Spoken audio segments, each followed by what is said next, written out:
So I have been training for more than 4 years now and अपनी इस 4 साल की फिटनेस जर्नी में मैंने 2 साल से ज़्यादा एक पुश पुल लेग्स टाइप की स्प्लिट फॉलो करी है and I am pretty sure कि 90% से ज़्यादा बंदों को पता होगा कि एक पुश पुल लेग स्प्लिट क्या होती है। एंड भाई जिन बंदों को नहीं पता मैं आपको बहुत ब्रीफ में समझा देता हूँ। पुश पुल लेग स्प्लिट हमारी एक 6 day स्प्लिट होती है जिसमें मंडे को पुश, ट्यूसडे को पुल, वेंसडे को लेग्स एंड रिपीट ऐसे फॉलो करते हैं। पुश में हम सारी अपनी पुशिंग मूवमेंट्स करते हैं, पुल के दिन हम अपनी सारी अपनी पुलिंग मूवमेंट्स करते हैं एंड लेग्स के दिन ऑफ कोर्स हम अपनी लेग्स की मूवमेंट करते हैं। इस स्प्लिट के भाई बहुत फायदे भी हैं बट भाई द मेजर ड्रॉबैक या फिर वो क्या सारी चीजें हैं कि मैंने पुश पुल लेग्स क्यों छोड़ी 2 साल करने के बाद, आज मैं इस वीडियो में आपको वही बताने वाला हूं। So without any further delay let's get started.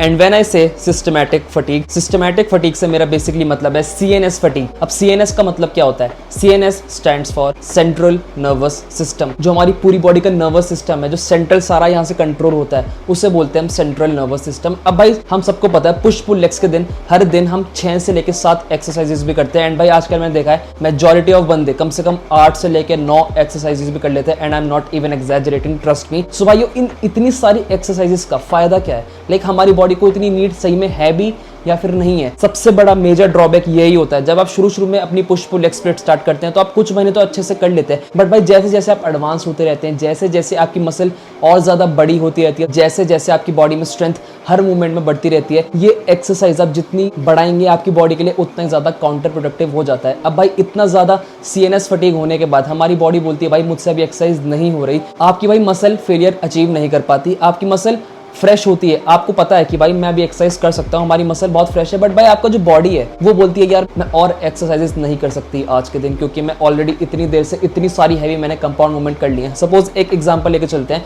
Push के दिन हम ट्रेन करते हैं chest, shoulder and tricep, right? So हमने पहली एक्सरसाइज अपनी स्टार्ट करी बारबल बेंच प्रेस से जो कि हमारी हैवी होने वाली है। उसके बाद हमने करे भाई heavy incline dumbbell presses, then हमने करी भाई पेक डेक फ्लाई, देन हमने करा केबल क्रॉसओवर। उसके बाद हम 4 एक्सरसाइजेस के बाद हम अपना स्टार्ट करते हैं शोल्डर। एंड भाई हम सबको पता है शोल्डर एक बहुत बड़ी मसल ग्रुप होती है and one of the most important muscle group होती है मस्कुलर एंड एस्थेटिक दिखने के लिए। तो भाई आप इतनी सारी एक्सरसाइजेस करने के बाद चेस्ट की, तब आप अपने हैवी शोल्डर पे आप कैसे कर सकते हो? आपकी बॉडी ऑलरेडी इतना टायर्ड हो जाती है, ऑलरेडी इतना फटीग्ड हो जाती है मिड वर्कआउट कि आपको लगता है कि यार मैं क्या ही करूं, मेरी बॉडी में जान नहीं है, मैं अपना पूरा 100% नहीं दे पा रहा। ऑलरेडी तुमने इतनी हैवी मूवमेंट कर ली पहले, तो तुम वापस एक हैवी मूवमेंट दूसरी मसल ग्रुप की कैसे कर सकते हो? सो भाई सबसे बड़ी दिक्कत यही है कि इसमें आप पूरी अपनी मसल को मैक्स पोटेंशियल से ट्रेन नहीं कर पाते, आपका फटीग बहुत ज्यादा बिल्डअप हो जाता है। एंड इससे हमारा क्या होगा? अगर हमारा फटीग बिल्डअप होता रहेगा over a long period of time, आपको भाई रिकवरी में भी दिक्कत बहुत ज्यादा आ सकती है। एंड भाई रिकवरी नहीं होगी तो कुछ फायदा नहीं है तब वर्कआउट करने का, बिकॉज रिकवरी में ही हमारी muscle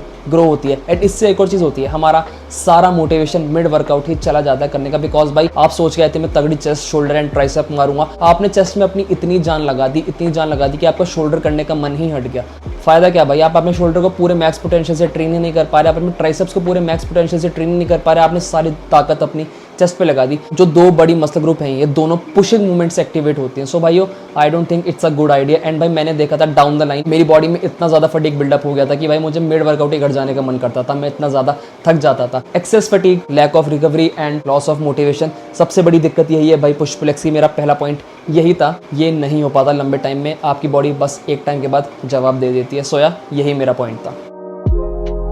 hands down one of the biggest reasons मैंने पुश पुल लेग्स को क्यों टिच करा, मेरे आर्म्स बहुत ज़्यादा वीक थे एंड वो ग्रो हो ही नहीं पा रहे थे no matter what. Push day के दिन आप अपनी ट्राइसेप्स को ट्रेन करते हैं at the end of the workout, जब आपकी बॉडी ऑलरेडी सिस्टमैटिकली बहुत फटीग हो रखी होती है, जो कि हमने पिछले पॉइंट में भी बात करी। And on top of that आपके ट्राइसेप्स भी बहुत ज़्यादा इन्वॉल्व होते हैं हैवी पुशिंग मूवमेंट में, तो आप अपने ट्राइसेप्स को भी फुल मैक्स पोटेंशियल पे ट्रेन नहीं कर पाते। पुल डे के दिन भी हम सेम होता है, हम अपने बैक ट्रेन करते हैं एंड हम अपने रियल डेल्ट ट्रेन करते हैं। तो basically eight the end of workout systematic fatigue इतना ज़्यादा बिल्डअप हो जाता है एंड हमारे बाइसेप भी इतने ज़्यादा फटीग हो जाते हैं सारी पुलिंग मूवमेंट से कि हम eight the end of the workout उनको अच्छे से मैक्स पोटेंशियल पे ट्रेन कर नहीं पाते। एंड भाई हम बस गिनती के 1 या 2 एक्सरसाइजेज ही करते हैं। एक तो आप गिनती के 1 या 2 एक्सरसाइज कर रहे हो एंड उसमें भी आपकी मसल इतना ज्यादा टायर्ड है, तो भाई कुछ फायदा नहीं है ना इस चीज का। आप कितना भी चाहे ट्राई कर लो, आप अपने आर्म्स को फुल पोटेंशियल पे पुश पुल लेग्स की स्प्लिट से अकॉर्डिंग टू मी कभी ग्रो नहीं कर सकते। एंड भाई मैंने बहुत ज्यादा अप्रोचेस ट्राई करी है कि मैंने पहले अपने आर्म्स ट्रेन करे, देन मैंने अपनी बैक ट्रेन करी। तो इससे क्या होता था, मेरे भाई आर्म्स तो अच्छे ट्रेन हो जाते थे पर मैं अपनी बैक को पूरा वो एफर्ट नहीं दे पाता था। Same applies with push day. मैंने पहले ट्राइसेप ट्रेन करने का ट्राई करा, अच्छे से मैंने ट्रेन कर लिया, नो दिक्कत, फ्रेश था, ज्यादा वेट उठा, बट उसके बाद मैं अपनी हैवी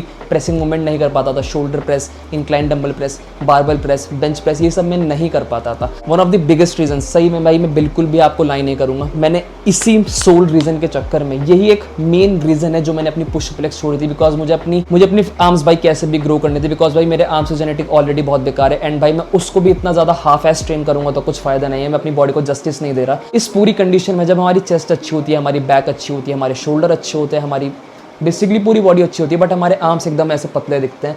इस फिजिक को भाई मैं पर्सनली बोलता हूँ स्पाइडर फिजिक, क्योंकि भाई स्पाइडर की पूरी बॉडी बहुत चौड़ी होती है बट उसके पैर एकदम पतले पतले होते हैं। तो मैं इस फिजिक को स्पाइडर फिजिक बोलता हूँ। ये भाई 2022 की फोटो है, एकदम स्टार्टिंग की। आप सब देख सकते हैं भाई कि मेरी चेस्ट अच्छी है, मेरे एब्स भी अच्छे दिख रहे हैं, बट मेरे आर्म्स कितने ज़्यादा पतले दिख रहे हैं, like a spider. So yeah, please ditch push pull legs. Please, if you are seriously considering putting a lot of mass on your arms, you will not regret it. Take my words, मैं 4 साल से train कर रहा हूँ and मैंने सारी approaches अपनाई हैं। You will thank yourself. Have a separate arm day, मैंने डेडिकेटेड आर्म्स की वीडियो भी डाल रखी है कि आप कैसे ग्रो कर सकते हैं। सो या प्लीज भाई, अगर आपको अपने आर्म्स स्पेसिफिकली बहुत ग्रो करने हैं तो please push pull legs is not the right split for you. Ditch it, it's not worth it, your time, your energy and your money. So please ditch it.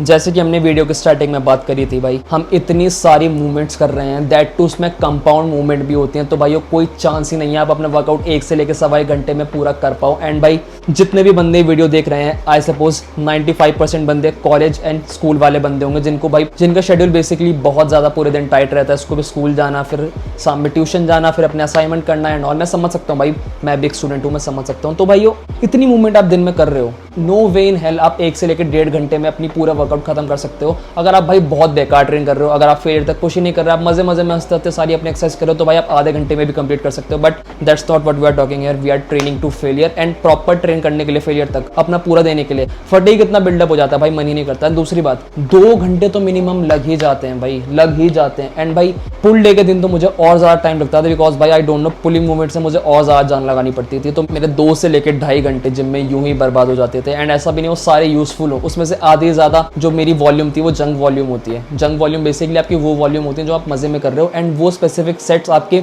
Muscle growth की ओर contribute नहीं कर रहे। आप अपना time दे रहे हो, आप अपनी एनर्जी दे रहे हो, आप अपना पैसा दे रहे हो 2 से लेकर 2.5 घंटे जिम में हर रोज। टाइम कंस्ट्रेंट भाई बहुत ज्यादा हो जाते हैं। एंड भाई मैं नहीं चाहता था, मैं इतना अफोर्ड नहीं कर पाता तो रोज रोज की मैं 2.5 घंटे अपने जिम में दूं, क्योंकि बहुत ज्यादा काम होते हैं, जैसे कि मैंने आपको बताया। सो या यही 3 मेन सबसे शॉर्ट एंड इंपॉर्टेंट रीजंस हैं जो कि मैं सोचता हूँ कि बहुत ज्यादा इंपॉर्टेंट है। एंड ये डिटरमाइन करते हैं कि पुश पुल लेग्स क्यों एक अच्छी स्प्लिट नहीं है। वो टाइम गया भाई कि जब हर बंदा पुश पुल लेग्स करता रहता था। टाइम्स हैव चेंज्ड, प्रायोरिटी सबकी अलग होती है, सबकी बॉडी अलग होती है। एंड भाई आई गेस स्पेसिफिकली अगर आप बिगनर हैं तो आप ये कुछ महीने कर सकते हैं, बट भाई after you reach late beginner stage और an intermediate level just like me, तो I don't think push pull legs is the optimal way to train. ये आपके बहुत ज्यादा, आपके कुछ मसल्स को वीक छोड़ देगा, आपको बहुत ज्यादा फटीग बिल्डअप कर देगा, आपके इंजरी के चांस बढ़ सकते हैं अकॉर्डिंग टू मी। सो या दैट वाज इट। एंड अगर आप भी किसी इन 3 रीजंस में फॉल कर रहे हैं तो please consider leaving push pull legs. And yeah this was it. So इस वीडियो के लिए सिर्फ इतना ही था। अगर आपको इस वीडियो से कुछ भी नया सीखने को मिला तो भाई प्लीज इस वीडियो को याद से लाइक कर देना, चैनल को सब्सक्राइब कर देना and hit the bell icon. And comments में जरूर बताना भाई आपको इस वीडियो को सबसे अच्छा पार्ट क्या लगा। मिलते हैं अगली वीडियो में,